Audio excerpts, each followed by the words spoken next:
말씀을 나누겠습니다. 창세기 1장 16절입니다. 하나님이 두 큰 광명체를 만드사 큰 광명체로 낮을 주관하게 하시고 작은 광명체로 밤을 주관하게 하시며 또 별들을 만드시고. 아멘. 하나님께서 만물을 창조하셨습니다. 그것은 목적이 있어서 그렇습니다. 자, 그 목적은 이렇습니다.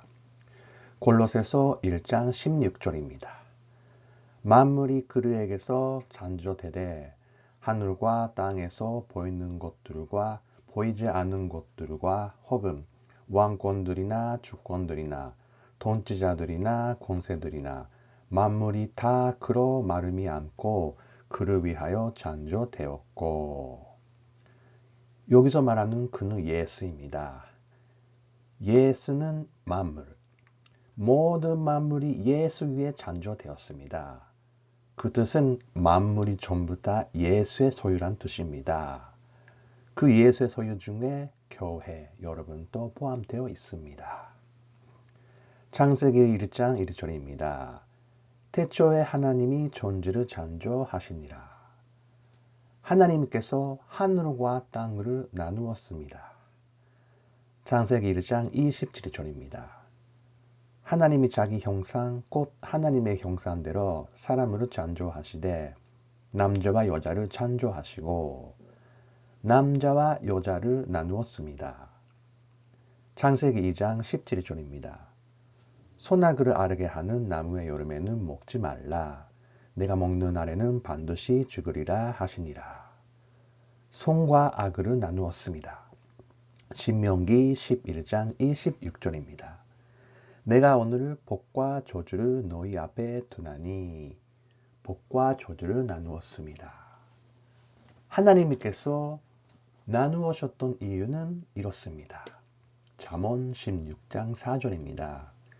여호와께서 온갖 것을 그 수임에 적당하게 지으셨나니 악인도 악한 날에 적당하게 하셨느니라. 온갖 것을 수임새 적당하게 지으셨습니다. 이것이 창조입니다. 하늘을 설명하기 위해 땅으로 창조하시고 남자를 설명하기 위해 여자를 창조하시고 선을 설명하기 위해 악을 창조하시고 복을 설명하기 위해 저주를 창조하시고 생명을 설명하기 위해 죽음을 창조하셨습니다. 예수께서 영원한 생명을 설명하기 위해 십자가에서 죽으시고 부활을 하시고 예수께서 생명을 설명하셨습니다. 그 뜻은 모든 만물이 예수의 모형, 즉 예수를 설명하고 있다는 뜻입니다.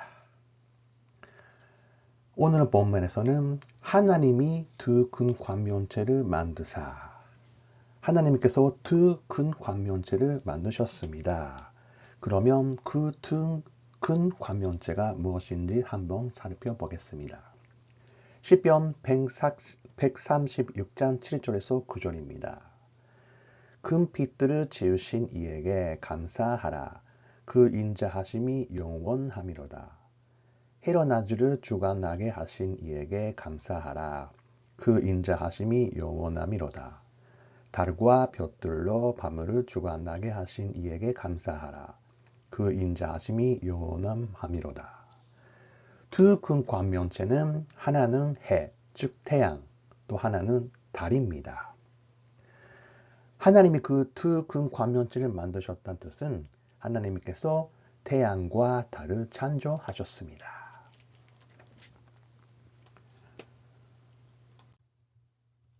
두 큰 광명체입니다. 눈으로 보기에는 크기가 똑같습니다. 태양이고 달입니다. 태양하고 달은 크기가 똑같습니다. 눈으로 보기에 크기 똑같습니다. 같은 크기입니다.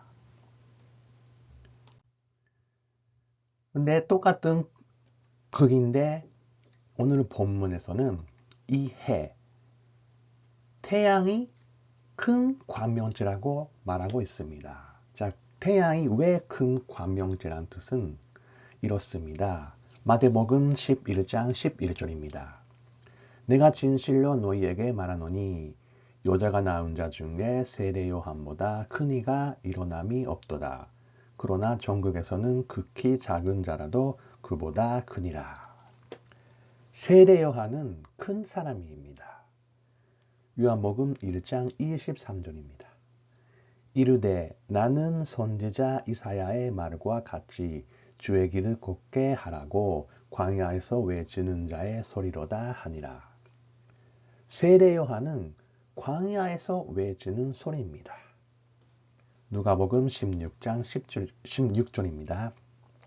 율법과 선지자는 요한의 때까지요. 그 후부터는 하나님의 나라의 복음이 전파되어 사람마다 그리로 침입하느니라. 세례 요한은 마지막, 구약 마지막의 선지자이기 때문에 큰 관명체, 태양, 즉 큰 사람 세례 요한은 소리, 말, 즉 율법을 상징하고 있습니다. 큰 관명체 태양은 율법의 모형, 율법을 설명하고 있습니다. 근데 이 태양, 즉 율법이 낯을 주관한다고 본문에 나와 있습니다. 자, 그 뜻은 이렇습니다. 요한복음 11장 9절입니다. 예수께서 대답하시되 낮이 12시간이 아니냐. 사람이 낮에 다니면 이 세상의 빛을 봄으로 실족하지 아니하고 낮에는 빛으로 인해 눈이 보여서 다닐 수도 있고 실족하지 않습니다. 요한복음 9장 41절입니다. 예수께서 이르시되 너희가 맹인이 되었더라면 죄가 없으니와 본다고 하니 너희 죄가 그대로 있느니라. 본다고 하는 것이 죄입니다. 그러면 그 죄의 뜻은 이렇습니다. 야고보서 1장 15절입니다. 욕심이 잉태한 즉 죄를 낳고 죄가 장성한 즉 사망을 낳느니라. 보고 욕심이 잉태하여 죄가 장성하여 사망에 이릅니다. 그래서 죄는 죽음을 이야기합니다. 죄는 죽음입니다. 창세기 3장 6절입니다. 여자가 그 나무를 본즉 먹음직도 하고 보암직도 하고 지혜롭게 하는 만큼 탐스럽기도 한 나무인지라. 여자가 그 열매를 따먹고 자기와 함께 있는 남자에게도 주매 그도 먹은지라. 여자가 나무를 보고 욕심이 생겼습니다. 그리고 열매를 따먹고 남편에게도 열매를 주고 이것이 죄, 즉 살인입니다. 이것이 열매가 그 죽음을 가지고 옵니다. 출애굽기 21장 12절입니다. 사람을 쳐 죽인 자는 반드시 죽일 것이냐. 율법에서 사람을 쳐 죽인 자는 반드시 죽여야 한다고 합니다. 이것이 율법입니다. 율법이 죽음을, 즉 죄를 가지고 옵니다. 그러면 그 율법 자체가 죄인가요? 그렇지 않습니다. 자, 그것은 로마서 7장 7절에 나와 있습니다. 그런즉 우리가 무슨 말을 하리요? 율법이 죄냐? 그럴 수 없느니라. 율법으로 말미암지 않고는 내가 죄를 알지 못하였으니 곧 율법이 탐내지 말라 하지 아니하였더라면 내가 탐심을 알지 못하였으리라. 율법 자체는 죄가 아닙니다. 죄가 아닙니다. 율법은 하나님의 말씀입니다. 하나님의 말씀에는 죄가 없습니다. 율법은 죄를 알게 하는 역할, 죄를 보게 하는 역할, 그것이 태양, 즉 율법입니다. 태양이 낮을 주관한다는 이야기는 율법이 낮을 주관한다는 뜻입니다. 그 이야기는 태양이 인하여 모든 사람이 보이게 됩니다. 즉 자신의 죄가 보이게 됩니다. 그래서 율법이 태양으로 모형으로 설명하고 있습니다. 그 태양 아래 모두가 보이기 때문에 모두가 죄이란 뜻입니다. 죄인은 율법 즉 태양을 직접 볼 수가 없습니다. 너무 눈이 부셔서. 그래서 사람들은 눈으로 해를 직사할 수 없습니다. 너무 고통스럽습니다. 그 이야기는 율법으로 보면 자기네 죄가 드러나기 때문에 율법도 제대로 볼 수 없다. 그 이야기는 사람들은 태양을 직접 눈으로 볼 수 없다는 뜻입니다. 작은 관명체입니다. 그러면 작은 관명체, 이 달은 무슨 뜻일까요? 마태복음 7장 13절에서 14절입니다. 좁은 문으로 들어가라. 멸망으로 인도하는 문은 크고 그 길이 넓어 그리로 돌아가는 자가 많고 생명으로 인도하는 문은 좁고 길이 협착하여 찾은 자가 조금이라. 생명으로 인도하는 문은 좁다고 나옵니다. 요한복음 14장 6절입니다. 예수께서 이르시되 내가 곧 길이요 진리요 생명이니 나로 말미암지 않고는 아버지께로 올 자가 없느니라. 작은 관명체, 즉 달은 예수를 설명하고 있습니다. 예수만이 그 좁은 하나님의 나라에 들어갈 수 있는 문에 들어갈 수 있는 길입니다. 극히 작은 자가 예수입니다. 극히 작은 자는 유일하신, 즉 하나님의 나라에 들어갈 수 있는 오직 예수만입니다. 그래서 달은 예수의 모형입니다. 근데 이 달이 밤을 주관한다고 나옵니다. 자, 그 뜻은 마가복음 5장 39절입니다. 들어가서 그들에게 이르시되 너희가 어찌하여 떠들며 우느냐 이 아이가 죽은 것이 아니라 잔다 하시니. 성경에서 사람이 죽다고 표현해가지고 잔다고 합니다. 그 뜻은 사람을 반드시 부활하시기 때문에. 사람들은 밤에 뭐 합니까? 잡니다. 밤은 자다의 산지입니다. 그래서 밤에 달이, 즉 예수가 있다는 이야기는 예수께서 십자가에서 죽으신다는 뜻입니다. 마태복음 11장 29절입니다. 나는 마음이 온유하고 겸손하니 나의 멍에를 메고 내게 배우라. 그리하면 너희 마음이 쉼을 얻으리니. 예수께서 온유자, 겸손자입니다. 이것이 예수의 모습입니다. 달의 모습입니다. 그래서 달은 예수는 온유하고 겸손하기 때문에 사람들은 눈으로 직접 달을, 즉 예수를 볼 수가 있습니다. 별들을 만드시고 하나님께서 별들을 만드셨습니다. 창세기 15장 5절입니다. 그를 이끌고 밖으로 나가 이르시되 하늘을 우러러 무별을 셀 수 있나? 무별을 셀 수 있나? 보라 또 그에게 이르시되 내 자손이 이와 같으니라. 여기서 나눈 별들은 교회들, 바로 여러분입니다.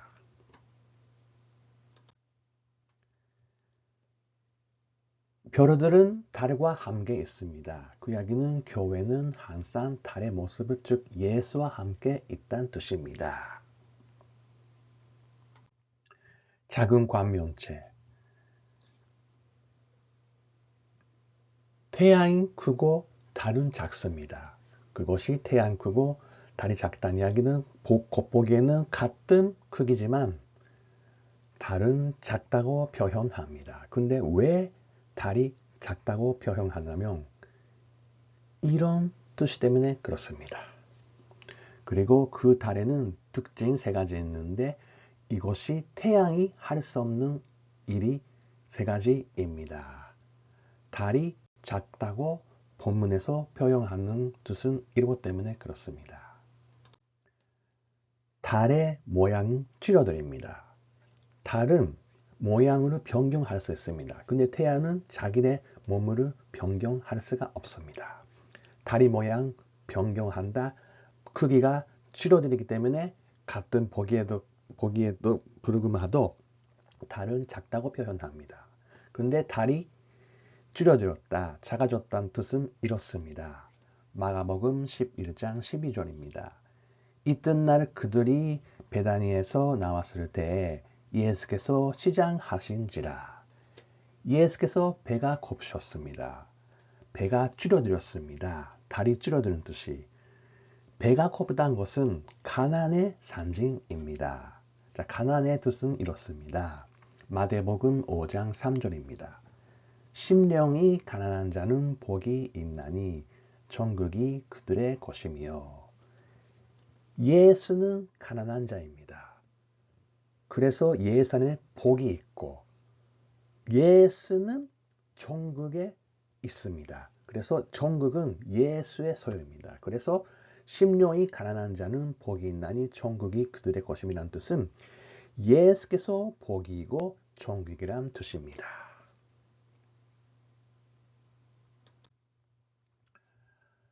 달입니다. 태양에는 없는데 다리에 있는 것이 있습니다. 그것이 달 안에 모양이 있습니다. 자, 이 달의 모양은 이런 뜻입니다. 이사야 53장 5절입니다. 그가 찔림은 우리의 허물 때문이요 그가 상함은 우리의 죄악 때문이라. 그가 징계를 받음으로 우리는 평화를 누리고 그가 채찍에 맞음으로 우리는 나음을 받았다. 달에 있는 모양은 예수의 모양입니다. 예수께서 매를 맞았기 때문에 그 상처, 이것이 예수의 몽입니다. 예수께서 채찍을 맞음으로 그 상처가 이 몽, 달의 몽이 있다는 뜻은 이 달은 예수는 몸에 몽이 있다, 상처가 있다고 합니다. 그것은 여러분의 죄를 대신 속죄 위하여 여러분 대신 예수께서 채찍을 마주하였다는 뜻입니다. 자, 같은 달입니다. 달은 낮에 볼 수가 있습니다. 그런데 해는 밤에 들어올 수가 없습니다. 그 이야기는 태양, 즉 율법은 밤에 있는 별, 즉 교회와 절대 같이 함께 없다는 이야기입니다. 그것이 예수께서 율법으로 완성하셨기 때문입니다. 누가복음 23장 44절입니다. 때가 제6시쯤 되어 해가 빛을 잃고 온 땅에 어둠이 임하여 제9시까지 계속하며. 예수께서 십자가에서 돌아가실 때 해가 빛을 잃었습니다. 그 이야기는 해, 즉 율법이 죽었다 이야기입니다. 율법이 죽었다는 이야기는 율법이신 예수, 즉 말씀이 육신돼서 이 땅에 오신 예수가 십자가에서 죽었다는 뜻입니다. 이것이 율법의 완성입니다. 요한계시록 22장 5절입니다. 다시 밤이 없겠고 등불과 햇빛이 쓸데없으니 이는 주 하나님이 그들에게 빛이심이라. 그들이 세세도록 완노릇 하리로다. 하나님의 나라에는 밤이 없습니다. 밤이 없다는 이야기는 죽음이 없다는 이야기고 햇빛이 없다는 이야기는 태양이 없다는 이야기입니다. 그 이야기는 태양, 햇, 즉 율법이 없다고 이야기합니다. 그것은 율법이 예수께서 완성하셨기 때문입니다. 이 낮에 뜨는 달에는 빛도 함께 있습니다. 별도 함께 있습니다. 그 이야기는 교회도 예수와 함께 그 새파란 낮에 하늘에 있다는 뜻입니다. 창세기 1장 19절입니다. 저녁이 되고 아침이 되니 이는 넷째 날이니냐. 저녁에서 아침이 됐다는 이야기는 밤에서 낮이 됐습니다. 그 이야기는 죽음에서 생명이 얻었다는 이야기입니다. 이것이 넷째 날 하나님의 광명체 창조입니다. 하늘의 달은 절대 잡을 수 없습니다. 그 이야기는 예수, 즉 생명을 율법으로 지킴으로 율법 행위 아닌 오직 믿음, 즉 은혜로 받는다는 뜻입니다. 하늘에서 예수는 여러분을 기다리고 있고 여러분은 이미 하늘 나라에 있습니다. 낮에 파란 하늘에 뜨는 달과 별들을 그것은 예수와 교회들입니다. 이것이 율법 완성, 사랑 완성, 천국입니다. 진리가 너희를 자유롭게 하리라. 아멘.